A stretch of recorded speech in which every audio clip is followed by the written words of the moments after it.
एक डीएम की बहादुरी ने खोला उस नेटवर्क का राज जहां वर्दी के पीछे छिपे थे इंसानियत के दुश्मन।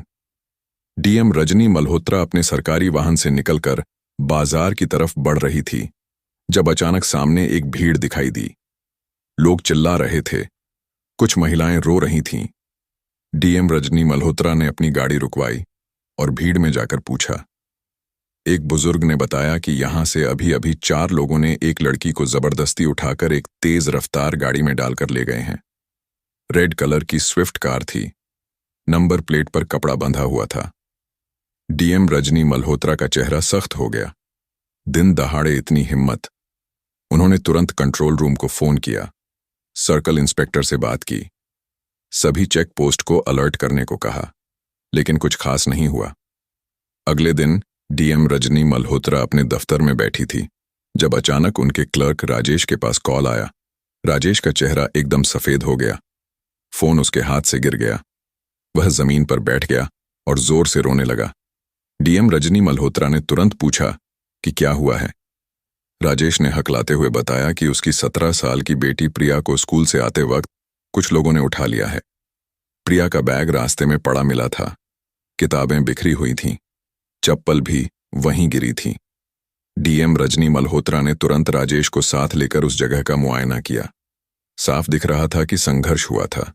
प्रिया ने बचने की कोशिश की थी। डीएम रजनी मल्होत्रा ने तुरंत पुलिस को फोन किया, एसएसपी से बात की, पूरी बात बताई। एसएसपी ने आश्वासन दिया कि जल्दी कार्रवाई होगी, लेकिन डीएम रजनी मल्होत्रा को लगा कि एसएसपी की आवाज में वह गंभीरता नहीं थी जो होनी चाहिए थी। यह खबर आग की तरह फैली। डीएम रजनी मल्होत्रा के घर के पास ही बूढ़ी अम्मा रहती थीं, अपनी बहू सुनीता और पोती पूजा के साथ। बूढ़ी अम्मा 80 साल की थी। पूजा उनकी आंखों का तारा था। शाम को बूढ़ी अम्मा की 20 साल की पोती पूजा बाजार गई थी सब्जी लेने। रास्ते में सुनसान जगह पर 3 मोटरसाइकिल वाले उसे घेर कर जबरदस्ती एक काली रंग की गाड़ी में बैठा ले गए। बूढ़ी अम्मा ने दूर से देखा था। वह चिल्लाई थी, दौड़ी थी, लेकिन गाड़ी तेजी से निकल गई थी। उनके चेहरे ढके हुए थे, लेकिन बूढ़ी अम्मा ने साफ सुना था जब एक ने कहा था कि पुलिस वाले कहेंगे कि लड़की भाग गई है। दूसरे ने कहा था कि हमेशा की तरह ये बातें सुनकर बूढ़ी अम्मा का दिल बैठ गया था। उन्हें समझ आ गया था कि यह कोई सामान्य अपराध नहीं है, इसमें पुलिस भी शामिल है। डीएम रजनी मल्होत्रा जब शाम को घर पहुंची तो बूढ़ी अम्मा को दहाड़े मारकर रोते हुए देखा। सुनीता भी रो रही थी। पूरी गली में मातम छाया हुआ था। डीएम रजनी मल्होत्रा ने बूढ़ी अम्मा से पूरी बात सुनी। जब बूढ़ी अम्मा ने बताया कि अपराधियों ने पुलिस की बात की थी तो डीएम रजनी मल्होत्रा के अंदर आग लग गई। उन्होंने बूढ़ी अम्मा से वादा किया कि वह इस मामले की तह तक जाएंगी, चाहे कितना भी समय लगे, कुछ भी हो जाए। रात भर डीएम रजनी मल्होत्रा सो नहीं सकी। वह बार बार सोच रही थी कि अगर पुलिस ही भ्रष्ट है तो न्याय कैसे मिलेगा। अगली सुबह उन्होंने अपनी विश्वसनीय टीम को बुलाया। इसमें SDM Anil Sharma, ASP office का डीएसपी विकास गुप्ता और उनके निजी सचिव मनोज कुमार थे। ने सबको पूरी स्थिति बताई। सभी चौंक गए। डीएम रजनी मल्होत्रा ने एक अलग योजना बनाई। उन्होंने फैसला किया कि वह खुद इस मामले की तह तक जाएंगी। पहले उन्होंने सादे कपड़े पहनकर रात के वक्त उन इलाकों में अकेली घूमना शुरू किया जहां यह घटनाएं हो रही थीं। वह चाहती थी कि अपराधी उसे भी निशाना बनाए, तब पता चल जाएगा कि कौन इसके पीछे है। 3 रातें बीती। डीएम रजनी मल्होत्रा अलग अलग इलाकों में गई, सुनसान रास्तों पर चली, लेकिन कुछ नहीं हुआ। शायद अपराधी सतर्क हो गए। फिर डीएम रजनी मल्होत्रा ने और भी बड़ा कदम उठाया। उन्होंने अपनी पहचान छुपाकर एक साधारण महिला कांस्टेबल के रूप में छोटे थानों में काम करना शुरू किया। यह बहुत जोखिम भरा काम था। अगर पकड़ी जाती तो बड़ी समस्या हो सकती थी, लेकिन डीएम रजनी मल्होत्रा ने हिम्मत दिखाई। उन्होंने अपने बाल छोटे करवाए, साधारण कांस्टेबल जैसी यूनिफॉर्म पहनी, चेहरे पर हल्का मेकअप किया, आवाज भी बदली। पहले दिन वह चांदपुर थाने गई, वहां कुछ खास नहीं मिला। दूसरे दिन रामगंज थाने गई, वहां भी सब सामान्य लगा। तीसरे दिन जब डीएम रजनी मल्होत्रा कोतवाली थाने में गई तो उसे कुछ संदेहजनक लगा। थानेदार दिलीप सैनी बार बार अपने केबिन से बाहर आकर किसी से फोन पर बात कर रहा था। उसकी आवाज में घबराहट थी। डीएम रजनी मल्होत्रा ने गौर से सुना। दिलीप सैनी कह रहा था कि अब और लड़कियों को नहीं ले जाना है कुछ दिन। कुछ दिन। मामला गर्म हो रहा है, ऊपर से दबाव आ रहा है। डीएम रजनी मल्होत्रा का शक पक्का हो गया। यही वह आदमी था जो इस गंदे धंधे में शामिल था। उसने तुरंत अपनी टीम को अलर्ट कर दिया। गुप्त संदेश भेजा कि कोतवाली थाने पर नजर रखी जाए। अगले हफ्ते डीएम रजनी मल्होत्रा की टीम ने कोतवाली थाने पर बारीकी से नजर रखना शुरू किया। उन्होंने पाया कि हेड कांस्टेबल सुंदर यादव और कांस्टेबल कमल वर्मा अक्सर थाने के बाहर खड़े रहकर कुछ गुंडों से बात करते थे। ये लोग बहुत संदेहजनक लगते थे। रात के वक्त आते थे, चुपचाप बात करते थे, कभी कभी कुछ पैसे भी देते दिखते थे। डीएम रजनी मल्होत्रा ने अपनी टीम को कहा कि इनकी वीडियो रिकॉर्डिंग करें। एक शाम डीएम रजनी मल्होत्रा ने खुद देखा कि एक लड़की को लेकर आए गुंडों से सुंदर यादव पैसों से भरा लिफाफा ले रहा था। बदले में सुंदर यादव ने उन्हें कुछ कागजात दिए। डीएम रजनी मल्होत्रा समझ गई कि यह लड़की के भागने की झूठी रिपोर्ट थी। यह देखकर डीएम रजनी मल्होत्रा का खून खौल गया। उसने तुरंत अपनी टीम को सिग्नल दिया। पूरी घटना की वीडियो बन गई थी। अब सबूत मिल गया था, लेकिन डीएम रजनी मल्होत्रा जानती थी कि अभी और सबूत चाहिए। जांच आगे बढ़ाने पर पता चला कि यह गिरोह लड़कियों को अलग अलग जगह बेचने का काम करता था। कुछ को वेश्यावृत्ति के लिए बेचा जाता था, कुछ को विदेशों में भेजा जाता था, कुछ को जबरदस्ती शादी के लिए दिया जाता था। थानेदार दिलीप सैनी, हेड कांस्टेबल सुंदर यादव, कांस्टेबल कमल वर्मा और कांस्टेबल गौरव यादव सभी इस गंदे धंधे में शामिल थे। वे लड़कियों के गायब होने के केस को दबा देते थे और फाइलों में लिख देते थे कि लड़की अपनी मर्जी से घर छोड़कर भाग गई है। कई बार तो वे यह भी लिखते थे कि लड़की का चरित्र संदेहजनक था। इससे परिवार वाले शर्म के मारे आगे कुछ नहीं कहते थे। डीएम रजनी मल्होत्रा ने अपनी टीम के साथ पूरे नेटवर्क की जांच की। पता चला कि यह राज्य के कई जिलों में फैला हुआ था। हर जिले में कुछ न कुछ पुलिस वाले इसमें शामिल थे। यह एक बहुत बड़ा रैकेट था। इसमें करोड़ों का कारोबार था। डीएम रजनी मल्होत्रा ने मुख्यमंत्री को भी इस बारे में जानकारी दी। मुख्यमंत्री चौंक गए। उन्होंने कहा कि चाहे कोई भी हो, कार्यवाही करनी होगी।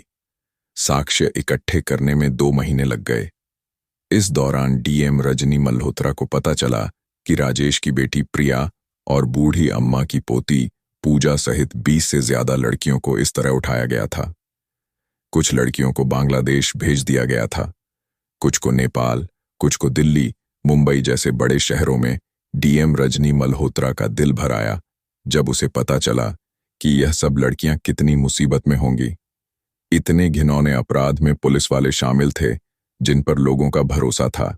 डीएम रजनी मल्होत्रा ने फैसला किया कि अब वह इस पूरे मामले को उजागर करेगी। उसने अपनी टीम से कहा कि सभी सबूत तैयार करो। जब सारे सबूत मिल गए तो डीएम रजनी मल्होत्रा ने मीडिया को पूरी जानकारी दी। उसने प्रेस कॉन्फ्रेंस बुलाई। सभी बड़े न्यूज चैनल आए, अखबार के रिपोर्टर आए। डीएम रजनी मल्होत्रा ने सारे सबूत पेश किए, वीडियो दिखाए, दस्तावेज दिखाए। सभी के होश उड़ गए। खबर फैलते ही पूरे राज्य में बवाल मच गया। लोग सड़कों पर उतर आए, न्याय की मांग करने लगे। महिला संगठन प्रदर्शन करने लगे। टीवी चैनलों पर बहस चलने लगी। अखबारों में बड़ी हेडलाइंस छपी। डीएम रजनी मल्होत्रा को देश भर से समर्थन मिलने लगा। सोशल मीडिया पर उनकी तारीफ हो रही थी। लेकिन दिलीप सैनी और उसके साथी अभी भी बच रहे थे। उन्होंने अपने राजनीतिक संपर्कों का इस्तेमाल किया। कुछ नेता उनके पक्ष में बोलने लगे, कहने लगे कि यह सब सिर्फ आरोप हैं, सबूत नहीं है। डीएम रजनी मल्होत्रा जानती थी कि यह आसान नहीं होगा। दिलीप सैनी के राजनीतिक संपर्क थे, उसके ऊपर बड़े लोगों का संरक्षण था। लेकिन डीएम रजनी मल्होत्रा ने हिम्मत नहीं हारी। उसने एक और योजना बनाई। वह फिर से सादे कपड़ों में कोतवाली थाने जाने का फैसला किया। इस बार वह एक और गायब लड़की की शिकायत लेकर आई थी। यह एक फर्जी केस था जो डीएम रजनी मल्होत्रा ने बनाया था। उसका नाम श्रीमती सुधा देवी था। उसकी बेटी अंजलि को कुछ लोगों ने उठा लिया था। डीएम रजनी मल्होत्रा ने पूरी कहानी तैयार की थी, फर्जी दस्तावेज भी बनवाए थे। उसका मकसद था कि दिलीप सैनी और उसके साथी अपना असली चेहरा दिखाएं और यह भी पता चले कि वे कैसे केसों को दबाते हैं। कोतवाली थाने में दाखिल होते ही डीएम रजनी मल्होत्रा ने देखा कि थानेदार दिलीप सैनी अपनी कुर्सी पर घमंड से बैठा था। उसके चेहरे पर अहंकार था। हेड कांस्टेबल सुंदर यादव, कांस्टेबल कमल वर्मा और कांस्टेबल गौरव यादव सभी इस गंदे धंधे में शामिल थे। वे लड़कियों के गायब होने के केस को दबा देते थे और फाइलों में लिख देते थे कि लड़की अपनी मर्जी से घर छोड़कर भाग गई है। कई बार तो वे यह भी लिखते थे कि लड़की का चरित्र संदेहजनक था। इससे परिवार वाले शर्म के मारे आगे कुछ नहीं कहते थे। डीएम रजनी मल्होत्रा ने अपनी टीम के साथ पूरे नेटवर्क की जांच की। पता चला कि यह राज्य के कई जिलों में फैला हुआ था।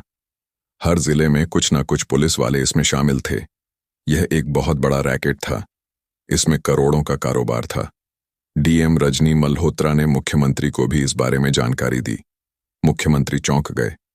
उन्होंने कहा कि चाहे कोई भी हो, कार्यवाही करनी होगी। साक्ष्य इकट्ठे करने में 2 महीने लग गए। इस दौरान डीएम रजनी मल्होत्रा को पता चला कि राजेश की बेटी प्रिया और बूढ़ी अम्मा की पोती पूजा सहित 20 से ज्यादा लड़कियों को इस तरह उठाया गया था। कुछ लड़कियों को बांग्लादेश भेज दिया गया था, कुछ को नेपाल, कुछ को दिल्ली, मुंबई जैसे बड़े शहरों में। डीएम रजनी मल्होत्रा का दिल भर आया जब उसे पता चला कि ये सब लड़कियां कितनी मुसीबत में होंगी। इतने घिनौने अपराध में पुलिस वाले शामिल थे जिन पर लोगों का भरोसा था। डीएम रजनी मल्होत्रा ने फैसला किया कि अब वह इस पूरे मामले को उजागर करेगी। उसने अपनी टीम से कहा कि सभी सबूत तैयार करो। जब सारे सबूत मिल गए तो डीएम रजनी मल्होत्रा ने मीडिया को पूरी जानकारी दी। उसने प्रेस कॉन्फ्रेंस बुलाई। सभी बड़े न्यूज चैनल आए, अखबार के रिपोर्टर आए। डीएम रजनी मल्होत्रा ने सारे सबूत पेश किए, वीडियो दिखाए, दस्तावेज दिखाए। सभी के होश उड़ गए। खबर फैलते ही पूरे राज्य में बवाल मच गया। लोग सड़कों पर उतर आए, न्याय की मांग करने लगे। महिला संगठन प्रदर्शन करने लगे। टीवी चैनलों पर बहस चलने लगी। अखबारों में बड़ी हेडलाइंस छपी। डीएम रजनी मल्होत्रा को देश भर से समर्थन मिलने लगा। सोशल मीडिया पर उनकी तारीफ हो रही थी। लेकिन दिलीप सैनी और उसके साथी अभी भी बच रहे थे। उन्होंने अपने राजनीतिक संपर्कों का इस्तेमाल किया। कुछ नेता उनके पक्ष में बोलने लगे, कहने लगे कि यह सब सिर्फ आरोप हैं, सबूत नहीं है। डीएम रजनी मल्होत्रा जानती थी कि यह आसान नहीं होगा। दिलीप सैनी के राजनीतिक संपर्क थे, उसके ऊपर बड़े लोगों का संरक्षण था। लेकिन डीएम रजनी मल्होत्रा ने हिम्मत नहीं हारी। उसने एक और योजना बनाई। वह फिर से सादे कपड़ों में कोतवाली थाने जाने का फैसला किया। इस बार वह एक और गायब लड़की की शिकायत लेकर आई थी। यह एक फर्जी केस था जो डीएम रजनी मल्होत्रा ने बनाया था। उसका नाम श्रीमती सुधा देवी था। उसकी बेटी अंजलि को कुछ लोगों ने उठा लिया था। डीएम रजनी मल्होत्रा ने पूरी कहानी तैयार की थी। फर्जी दस्तावेज भी बनवाए थे। उसका मकसद था कि दिलीप सैनी और उसके साथी अपना असली चेहरा दिखाएं और यह भी पता चले कि वे कैसे केसों को दबाते हैं। कोतवाली थाने में दाखिल होते ही डीएम रजनी मल्होत्रा ने देखा कि थानेदार दिलीप सैनी अपनी कुर्सी पर घमंड से बैठा था। उसके चेहरे पर अहंकार था। हेड कांस्टेबल सुंदर यादव, कांस्टेबल कमल वर्मा और कांस्टेबल गौरव यादव भी वहीं खड़े थे।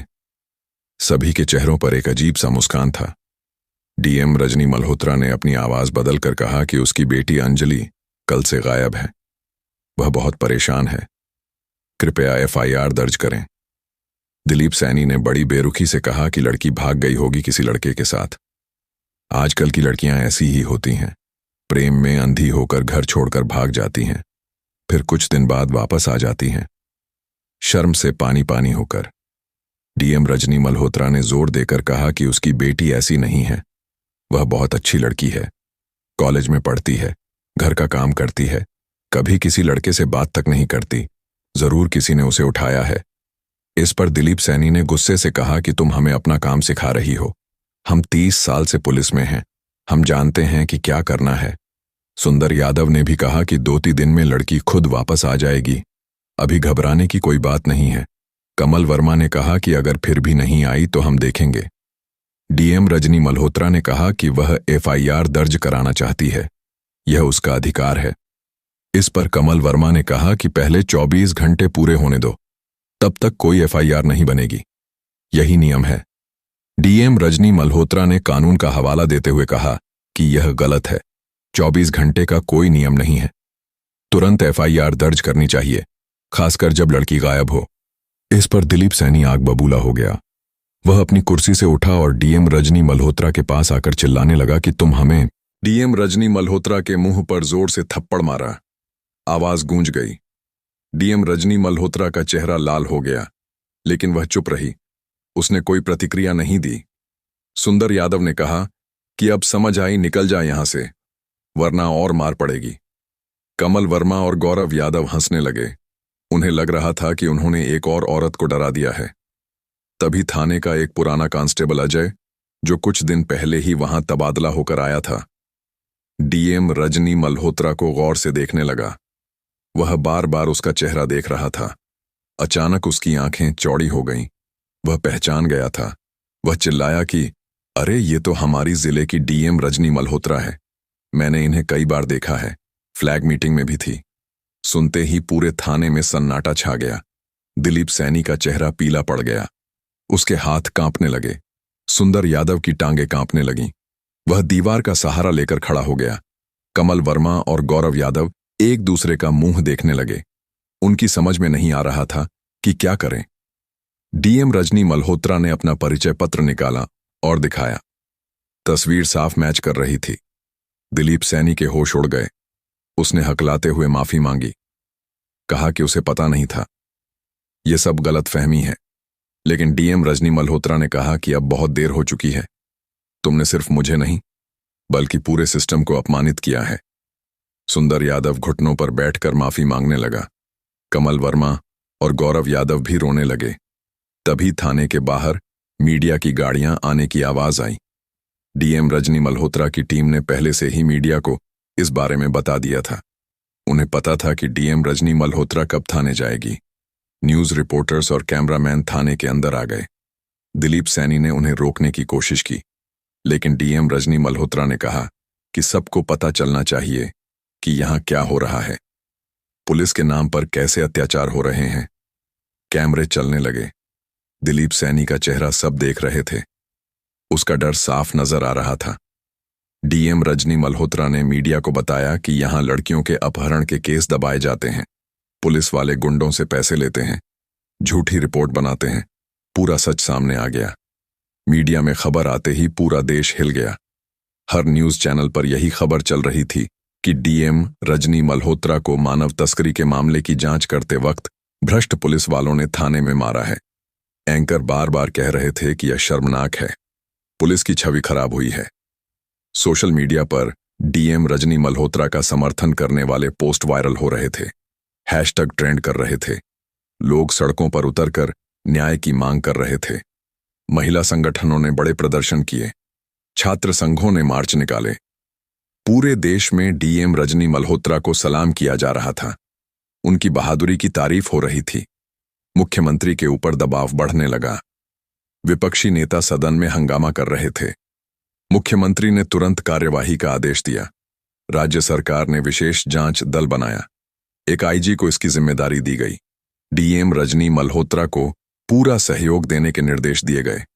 अगले ही दिन दिलीप सैनी, सुंदर यादव, कमल वर्मा और गौरव यादव को गिरफ्तार कर लिया गया।